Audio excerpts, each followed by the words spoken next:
So let's talk about limited companies. We do a lot of limited company work for directors and getting mortgages for directors. One of the issues that directors, I think, have is that they don't ultimately understand how the lenders are going to view their income.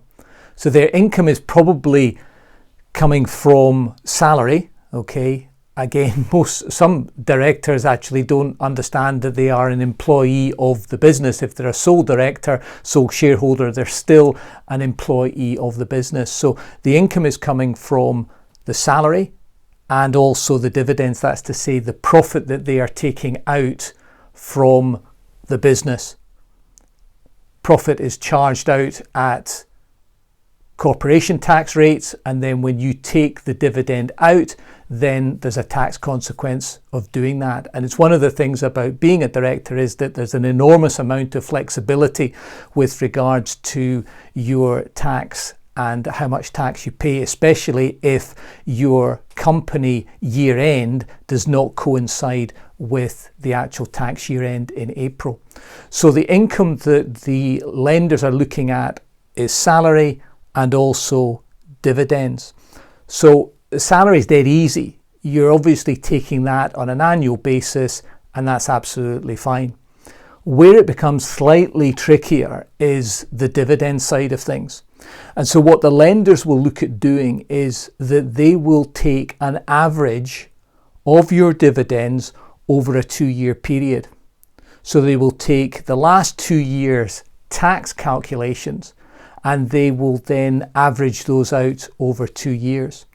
Now, there's an additional thing that you need to understand, and that is that if your dividends have been higher in the most recent year, then that's fine. They'll average those out over the 2-year period.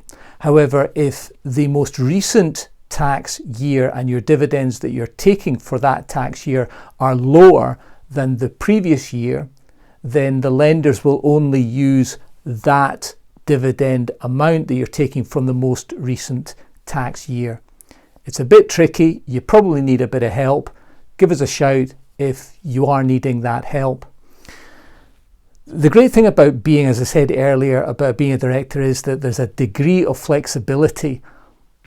A lot of people start their own companies because they want that degree of flexibility as far as their tax is concerned. They may not need to take all the income out of their company. They may want to keep some of that in. So what you've got to look at as far as a director is concerned is you need to be super organised, because the lenders will look at the tax calculations for the most recent tax year. Okay, so that means that potentially they're looking at figures which could potentially be 12 months old. So if you're looking for a mortgage and you're a director, you need to make sure that your last 2 years are showing decent income. That's to say you're drawing enough out of the company in order to demonstrate a good level of income for the lenders. There's one caveat to that, and that is there are some lenders in the market who will look at your salary and the retained earnings within the company, okay? Not the dividends, the retained earnings. So that helps those who are not taking as much out of the company because they don't need to. So there we go. We've got a flexibility. It's all over a 2-year period. If there's any issues that you've got, read the blog below and give us a call. More than happy to help you out if we can.